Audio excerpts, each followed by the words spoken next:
Eżis Ħuti, Ħawċin u Maltin, sinċerament mhux faċli għalija illi bħasnilli moddija nagħti l-awgurju tiegħi tal-miliet fi kliem ieħor nifraħ u nipprova nħeġġiġkom biex tifirħu fit-twelid ta' din it-tarbija Ġesu. Minħabba s-sitwazzjoni li qegħdin ngħixu fija. Għax fil-waqt li aħna qegħdin niċċelebraw festa tal-miliet, aktarx li qegħdin inħejju biex anki Malta issir ċimiterju ta' nies li mhumiex vijabbli, ta' tfal, dgħajfa u forsi mhux biss. U din il-ħaġa tweġġagħli ħafna qalbi u naħseb mhux lili biss imma lil ħafna nies oħra.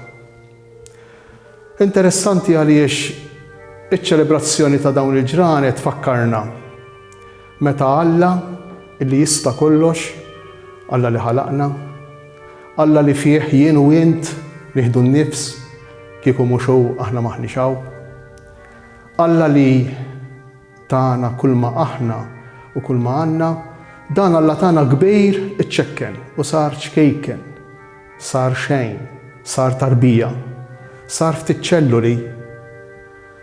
U mhux biss aħna li nemmnu insibuh li dan Alla tagħna f'biċċa ħobs li lanqas iħajja fl-Ewkaristija.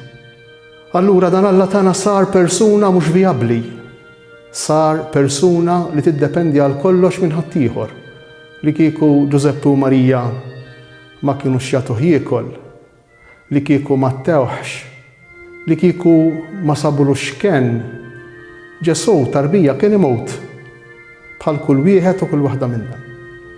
Il-vijabilità tal-persuna fi kliem ieħor li persuna tkun kapaċi tgħix weħda jew le, mhix xi ħaġa biss bioloġika marbuta mal-fatt jekk il-qalb tkunx kapaċi tħabbat weħda jew le, imma xi ħaġa wisq iktar minn hekk. Sewwa billi aħna nkunu vijabbli wara 6 xhur jew wara 7 xhur, jew meta noħorġu mill-ġuf tal-om. Jekk ma nsibux paridejn li jilqowna, jekk ma nsibux familja dar li ssostnina li tieħu ħsiebna. Sewwa billi nkunu vijabbli bioloġikament, jekk imbagħad soċjalment, fejtu relazzjonijiet, psikoloġikament ma nsibux min jgħinna u min jsostnina. Allura ħadd mhu vijabbli, mhux biss it-tarbija qabel 5 xhur jew 6 xhur, imma ħadd minna mhu vijabbli u dan jallimulna l-istess Alla tagħna li jista' kollox, Alla onnipotenti illi jsir bniedem u jitħallat mal-bnedmin. Imma dan Alla tagħna għallimna xi ħaġa sabiħa ħafna. Għallimna li aħna fir-relazzjonijiet ta' bejnietna nistgħu jew nużaw lil xulxejn, jew nisfruttaw lil xulxejn, jew ninqdew b'xulxejn, jew mors tua vita mea, jiġifieri il-mewt tiegħek tkun il-ħajja tiegħi. Jew inkella vita mea e vita tua.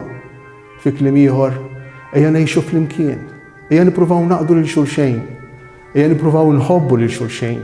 Saħansitra dan Alla tagħna jgħallimna ejjew nissagrifikaw ruħna għal xulxejn. Tgħiduli għalhekk nissagrifikaw it-tarbija għall-om, nissagrifika lili nnifsi bir-rida tiegħi, bil-libertà tiegħi. Sakemm dik it-tarbija m'għandix libertà, jien inkun qiegħed sempliċement nopprimija, nissoppressa, neqrida. Tgħiduli imma sissa il-liġi li kellna kienet tħalli fil-periklu kemm l-ommijiet kif ukoll it-tobba tagħna.